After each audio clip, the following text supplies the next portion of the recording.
Hello students, welcome in Star Shikshan. So student, we end up with our second chapter, life processes in living organism part 1. Now we see the exercise of this chapter. So let's start. In that, question number 1, fill in the blanks and explain the sentence. Okay.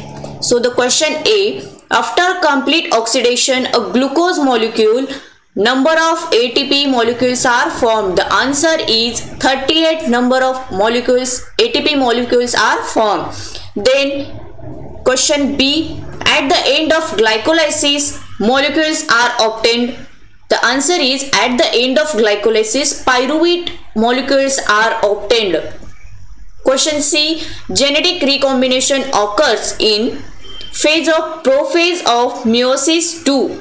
The answer is Pachitin. Genetic recombination occurs in Pachitin phase. Okay, Pachitin phase of prophase of meiosis II. Then question D, all chromosomes are arranged parallel to equilibrium planes of cell in phase of mitosis. Answer is at the metaphase phase of mitosis. Question E, for formation of plasma membrane, molecules are necessary. The answer is phospholipids molecules are necessary. Then question F, our muscles cells perform type of respiration during exercise. The answer is anaerobic respiration, type of anaerobic respiration during exercise. Then next question, question number 2, write definitions. Okay, in that question A, nutrition. Answer, the process of taking nutrients in a body and utilizing them by an organism is known as a nutrition. Then second, nutrients, the substances like a carbohydrates, proteins, lipids, vitamins, minerals, etc., which are components of food are called as nutrients. Okay, then third one is a proteins. Proteins is a macromolecule which is formed by many amino acids which are joined by peptide bonds. म्हणजेच proteins काय आहेत, amino acids ची एक साखळी आहे. ही साखळी जेव्हा मोठी होईल एक त्याच्यापासून एक महारेणू तयार होईल. या महारेणूलाच प्रोटीन्स असं म्हटलेलं आहे. Then next one is a cellular respiration. Answer is a oxidation of glucose and other food components which take place inside the cell. Presence or absence of oxygen is known as a cellular respiration. म्हणजेच ग्लुकोजचे आणि इतर जे काही अन्न घटक आहे यांचे oxidation पेशीच्या आतमध्ये ऑक्सिजनच्या शिवाय किंवा ऑक्सिजनच्या मदतीने जे काही आपले श्वसन होतं त्याला पेशी स्तरावरील श्वसन असे म्हणतात. Then next aerobic respiration. Cellular respiration take place in presence of oxygen. आता मगाशी आपण बघितलं ऑक्सिजन आणि ऑक्सिजनच्या मदतीशिवाय, तर प्रेझेन्स ऑफ ऑक्सिजन म्हणजे ऑक्सिजनच्या मदतीने जे रेस्पिरेशन आपण होणार आहे त्याला एरोबिक रेस्पिरेशन म्हणतात. नेक्स्ट आहे glycolysis. The process occur in cell where the molecule of glucose, okay, the molecule of glucose is oxidized in step-by-step process for making two molecules of each pyruvic acid, ATP and water. This process is called as the glycolysis. Then question third, distinguish between. या मधील आपल्याला आता फरक बघायचा आहे. First one glycolysis, TCA cycle. Okay, this question is important according to the exam. In that first process occur in cytoplasma of the cell. म्हणजे ही जी process आहे ही पेशी द्रव्यामध्ये घडते. TCA cycle take place in a mitochondria. तंतुकणिकेमध्ये घडणारी ही प्रक्रिया आहे. In one molecule of glucose is oxidized step by step. It can be produced two molecules of each pyruvic acid, ATP and water. Pyruvic acid, ATP आणि water याचे प्रत्येकी दोन रेणू या process मध्ये आपल्याला मिळतात. TCA cycle molecules, acetyl coenzyme A is completely oxidized. In a process, CO2, H2O, NADH2, FADH2 and ATP can be produced. Glycolysis can take place in both aerobic and anaerobic respiration, but TCA can take place only in aerobic respiration. Two molecules of pyruvate are obtained. pyruvate is converted into CO2, H2O during this cycle. Glycolysis, 2 molecules of ATP are used in a glycolysis. ATP molecules not used. See, in a TCS cycle, ATP molecules are not used. CO2 is not produced during glycolysis, but in TCA, CO2 can be produced. 4 molecules of ATP is obtained during the glycolysis process. 2 molecules of ATP obtained during the process of TCA cycle. First step in a cellular respiration, glycolysis is glucose is converted into pyruvate acid. म्हणजे याची पहिली step काय आहे, जे glucose आहे हे ग्लुकोजचं conversion pyruvate acid मध्ये करणे. But in second step in cellular respiration ची ही सेकंड स्टेज आहे TCA cycle. Next, mitosis, meiosis. This type of cell division occur in a somatic cell and stem cells. म्हणजेच आपल्या body मध्ये जे organs आहेत, brain, heart, lungs, यासाठी जे sale useful आहेत त्याला आपण सोमॅटिक सेल्स म्हणतो. तर हे जे डिव्हिजन आहे, सेल डिव्हिजन, हे somatic cells and stem cells मध्ये घडतं. Meiosis, this type of cell divisions occurs only germ cells, किंवा याला आपण रिप्रोडक्टिव्ह सेल्स असं सुद्धा म्हणूयात. Genetic recombination does not take place. Okay, see the main difference. In a mitosis, genetic recombination does not take place, but in meiosis, genetic recombinations can be take place between a homologous chromosome. One cell gives rise to 2 daughter cells in a mitosis. One cell gives rise to 4 daughter cells in a meiosis. It is essential for growth and development. म्हणजे ही जी process आहे ही कशासाठी, शरीराची वाढ आणि विकास होण्यासाठी ही गरजेची आहे. तर meiosis, it is essential for formation of gametes in sexual reproduction. जे रिप्रोडक्टिव्ह सिस्टीम आहे याच्यासाठी ही प्रोसेस इसेन्शियल आहे. या ठिकाणी आपण आणखीन सांगू शकतो, इन अ मिटोसिस प्रोफेज आहे, याचा ड्युरेशन जो आहे हा शॉर्ट ड्युरेशन आहे. In a meiosis, prophase duration have a long.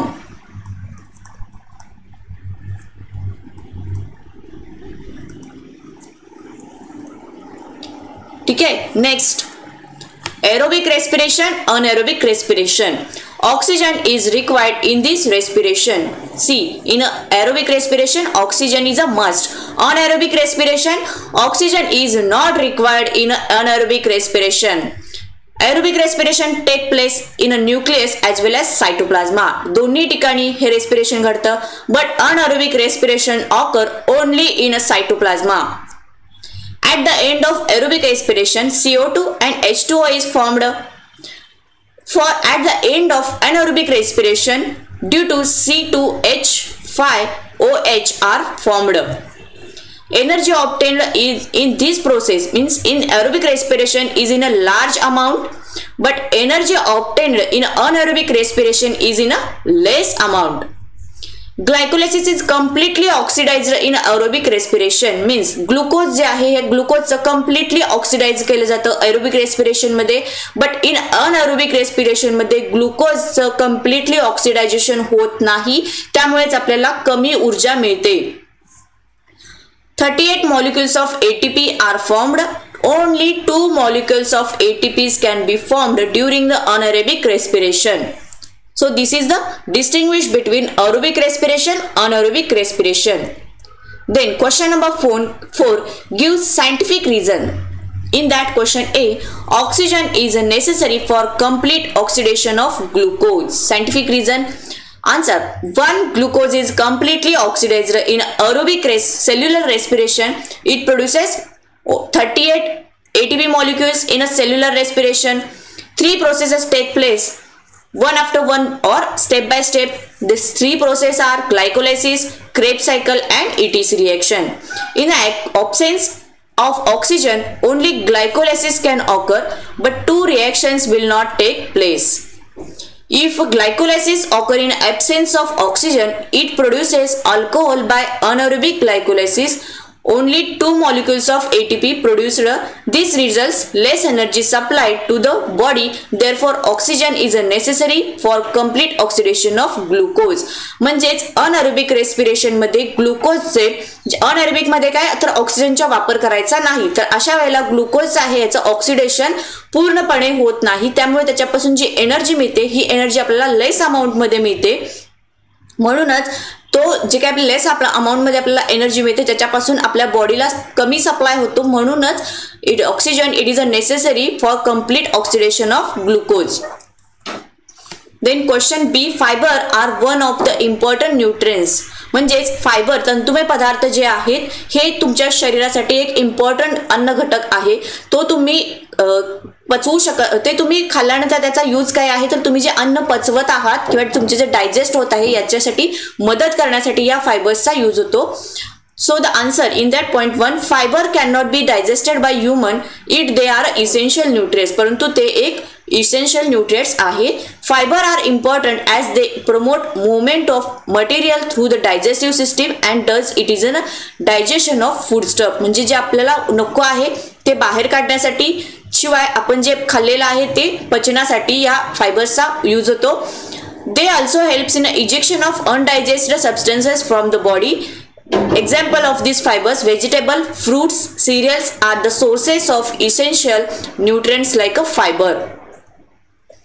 Then question C, cell division is one of the important properties of cell and organism. C, cell division is essential for all the living organisms. हा प्रत्येक सजीवासाठी महत्त्वाचा भाग आहे, एक ती जीवन प्रक्रिया आहे. Growth and development is possible only due to the cell division. शरीराची वाढ आणि शरीराचा विकास होण्यासाठी पेशी विभाजन हे महत्त्वाचे आहे. The new emitted body can be restored by the cell division which makes new cells. काही जखम झाली असेल, इजा झाली असेल ती भरून काढण्यासाठी सुद्धा सेल डिव्हिजनचा यूज होतो. Offspring is produced only through the cell division that take place in parents. Then fourth point, in asexual reproduction, mitosis help to give rise to new generation. Asexual reproduction मध्ये mitosis use होता आणि त्यापासून new generation तयार होते. In a sexual reproduction, meiosis is help to form haploid gametes. Next point, all these functions show that cell division is one of the important properties of cell and organisms. Then question D, sometimes higher plants and animals to perform anaerobic respiration. काही वेळेला उच्च स्तरीय प्राणी आणि वनस्पती हे सुद्धा anaerobic रेस्पिरेशनचा use का करतात याचं कारण द्यायचं आहे. The answer, respiration is an energy yielding process and take place by the oxidation of food stuff. म्हणजेच आपण जे अन्न ग्रहण करतो त्याच्यापासून त्याचं ऑक्सिडन करण्यासाठी हे श्वसन प्रोसेस थ्रू आपल्याला अनएरोबिक रेस्पिरेशन मधून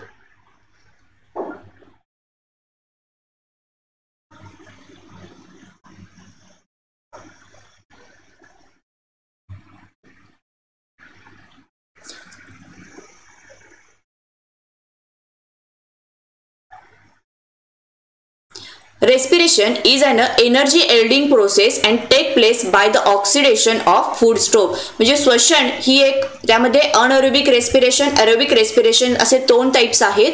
एनर्जी यील्डिंग जी कशापासून त्याच्यापासून एनर्जी तयार करायची कशी तर जे आपण अन्न पदार्थ खाणार आहोत या अन्न पदार्थाचं ऑक्सिडेशन करून त्यापासून एनर्जी प्रोड्यूस करणे आहे. The higher plants and animals require oxygen in order to respire anaerobically. In this condition, where oxygen is depleted, those organisms perform an anaerobic respiration to obtain energy. काही वेळेला सभोवतालच्या वातावरणाला जेव्हा oxygen कमी वाटू लागले तेव्हा उच्चस्तरीय प्राणी किंवा वनस्पती हे काय करतात अनएरोबिक रेस्पिरेशनचा यूज करतात. Glucose is a completely oxidised and comparatively less amount of energy is incompletely. Okay, incompletely oxidized and comparatively less amount of energy is obtained through an anaerobic respiration. परंतु अनएरोबिक रेस्पिरेशन मध्ये काय होतं, ग्लुकोजचं पूर्णपणे विघटन होत नाही, त्यामुळे त्याच्यापासून कमी प्रमाणात आपल्याला एनर्जी मिळते. Therefore sometimes higher plants and animals to perform anaerobic respiration. सभोवतालच्या वातावरणातला ऑक्सिजन जेव्हा त्यांना कमी वाटेल तेव्हा त्यावेळेस ते अनएरोबिक रेस्पिरेशनचा यूज करतात. Question E. Krebs cycle is known as a citric acid cycle because these are the series of cyclic chain reaction which begins with a acetyl coenzyme A molecules which act with molecules of oxalic acid. Then the reaction are catalyzed with the help of specific enzyme. The first molecule formed in this reaction is a citric acid. Therefore Krebs cycle is also called as a citric acid cycle. म्हणजे त्याच्यापासून जो पहिला रेणू बनणार आहे तो पहिला रेणू citric ऍसिडचा असतो, त्यामुळे त्याला सायट्रिक ऍसिड सायकल असं सुद्धा म्हटलेलं आहे. It forms 6 carbon compound is an citric acid. Question 5.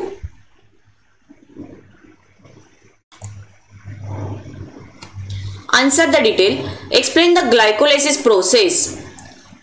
Carbohydrates are converted to glucose after process of digestion is completely the oxidation of glucose for releasing energy is called as the glycolysis. म्हणजे carbohydrates आपण खाल्ल्यानंतर त्याच्यापासून जे त्याचा convert कशामध्ये होतं, glucose, आणि ग्लुकोजची ऑक्सिडेशन केल्यानंतर त्याच्यापासून जी एनर्जी निर्माण होणार आहे ही जी प्रोसेस आहे यालाच ग्लायकोलायसिस असं म्हटलेलं आहे. आणि ही प्रोसेस सायटोप्लाझ्मामध्ये म्हणजे निर्माण होते.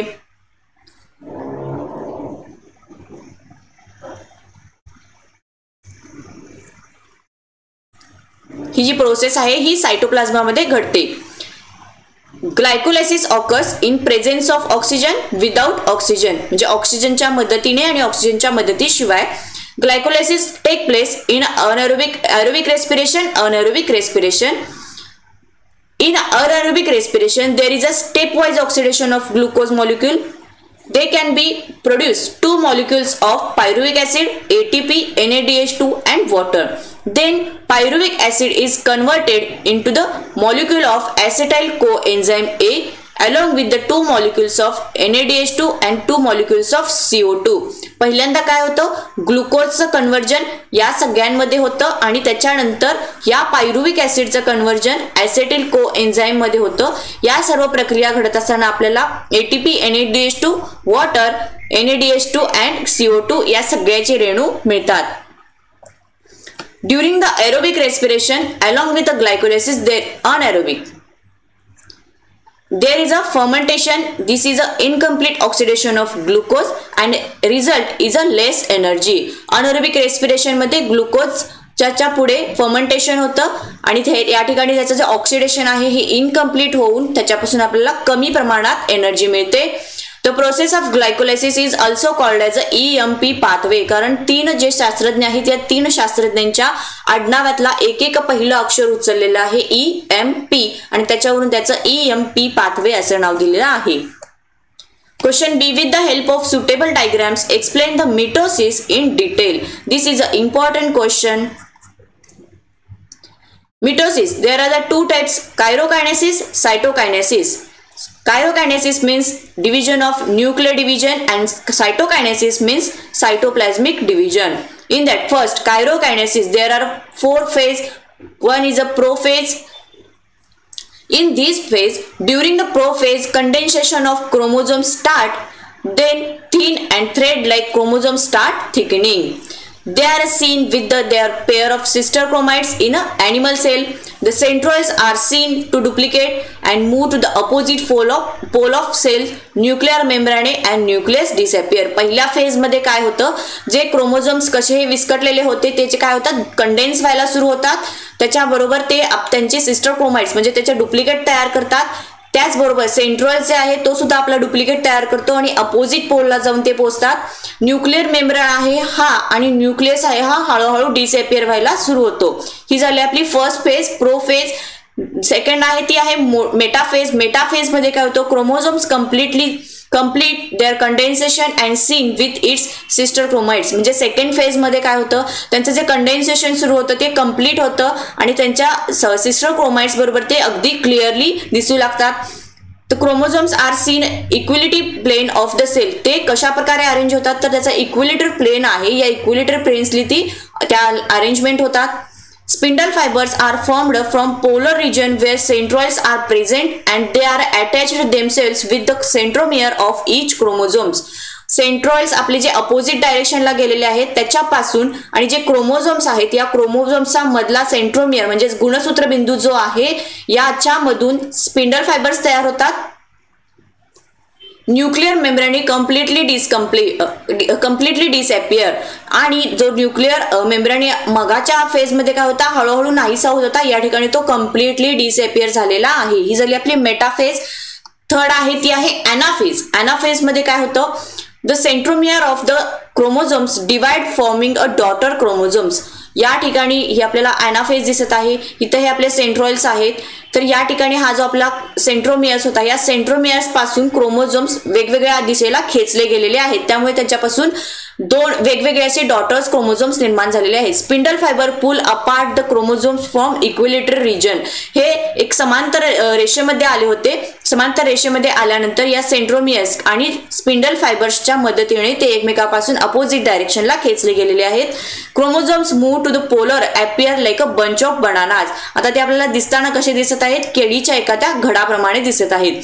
One set of chromosomes reach each pole by the end of the anaphase. म्हणजेच आता हा सेट आहे हा एका दोन्ही ध्रुवांना वेगवेगळ्या ठिकाणी जातो. लास्ट आहे ती आहे चौथी टेलोफेज. टेलोफेज मध्ये काय होतं, it is a reverse of occurs in a prophase. म्हणजेच प्रोफेज मध्ये काय होतं, कंडेन्सेशन सुरू होतं. आता या टेलोफेज मध्ये काय होतं, जे कंडेन्सेशन झालं होतं ते आता पुन्हा डीकंडेन्स व्हायला सुरू होतं. Thickened chromosomes be decondensed, they again assume the thin and thread like appearance. म्हणजे सुरुवातीच्या फेज मध्ये जसे विस्कटलेल्या धाग्याप्रमाणे क्रोमोझोम्स दिसत होते, आता या फेज मध्ये पुन्हा तसेच दिसायला सुरू होतात. न्यूक्लियर मेम्ब्रेन आणि न्यूक्लियस अपियर अगेन. हळूहळू त्याच्या भोवतीनं न्यूक्लियर मेम्ब्रेन ऍड व्हायला सुरू होतो आणि न्यूक्लियस सुद्धा ऍड व्हायला सुरू होतो. परंतु या मागच्या फेज मध्ये जे स्पिंडल फायबर निर्माण झाले होते हे स्पिंडल फायबर आता कम्प्लिटली लॉस्ट होतात. Then cytokinesis. सायटोकायनेसिस म्हणजे काय, सायटोप्लाझ्मा डिव्हिजन करायचं आहे. In animal cells notch developed in a middle of the cell. This notch goes on a dipping down and later the cytoplasmic divides. प्राण्यांच्या मध्ये काय होतं तर जो सायटोप्लाझ्मा आहे याच्यामध्ये एक खाच पडत जाते आणि ही खाच अशी होत जाते की एक ठिकाणी ती नाहीशी होते आणि त्या ठिकाणी दोन आपले डॉटर सेल्स निर्माण होतात. In plant cell plant formation take place and then kinesis can be done. म्हणजे वनस्पतींच्या मध्ये काय होतं तर एक प्रकारचा पडदा त्यांच्यामध्ये येतो आणि त्यामुळे त्यांच्यामधलं डिव्हिजन निर्माण होतं.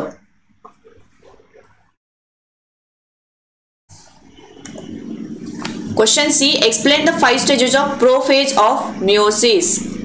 Prophase 1 of meiosis is a longer and more complex as compared to the mitosis phase, and it is subdivided into 5 phases.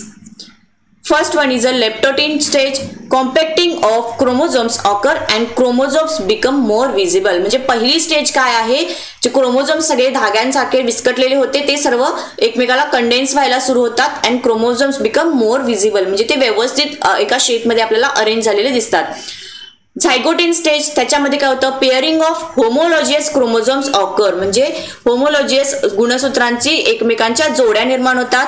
The pairing called synapsis. The structure called synaptonemal complex developed to hold chromosomes during the pairing.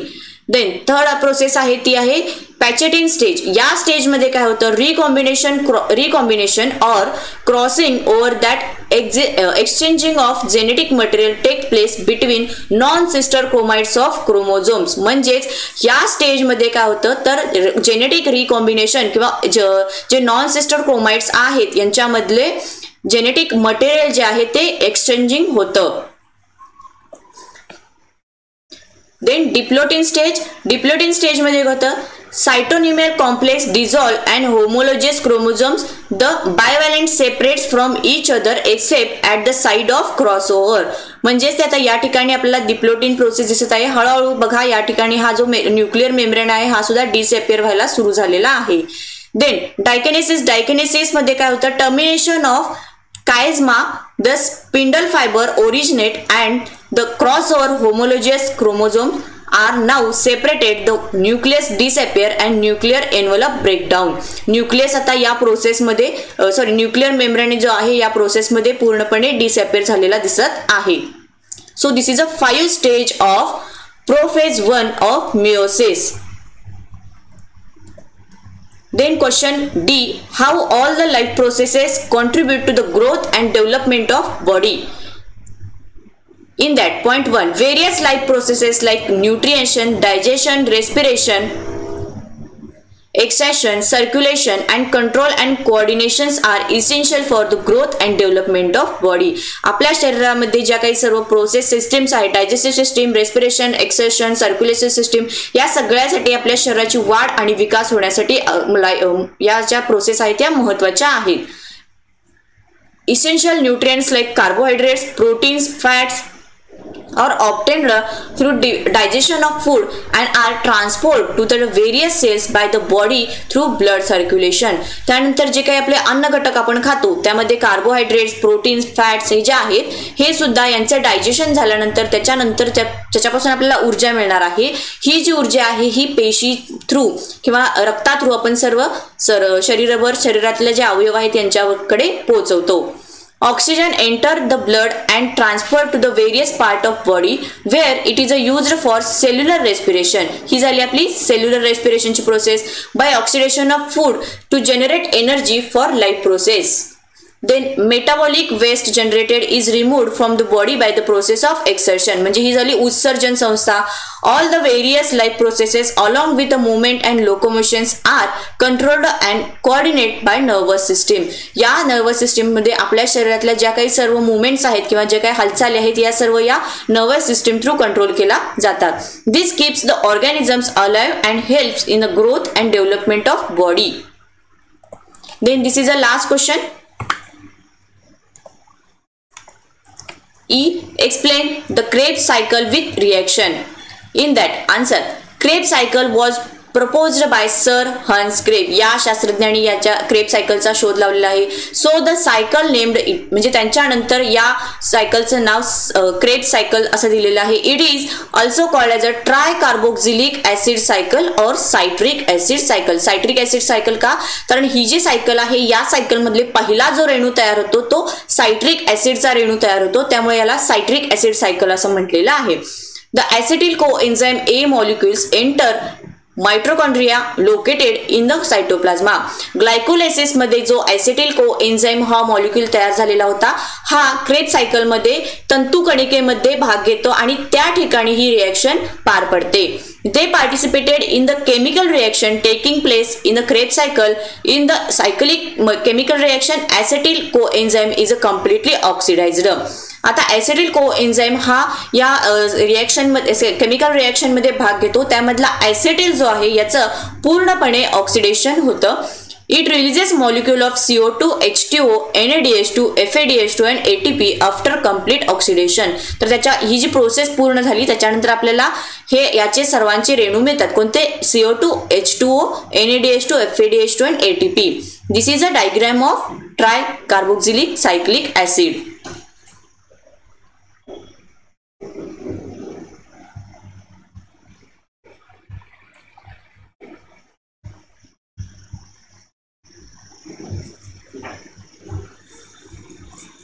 Here I give the diagram of tricarboxylic acid cycle. Then next question number 5. How energy is formed from oxidation of carbohydrates, fats and proteins. Correct the diagram given below. या ठिकाणी ही diagram त्यांनी आपल्याला incorrect दिलेली आहे आणि ही diagram आपल्याला correct करायची आहे.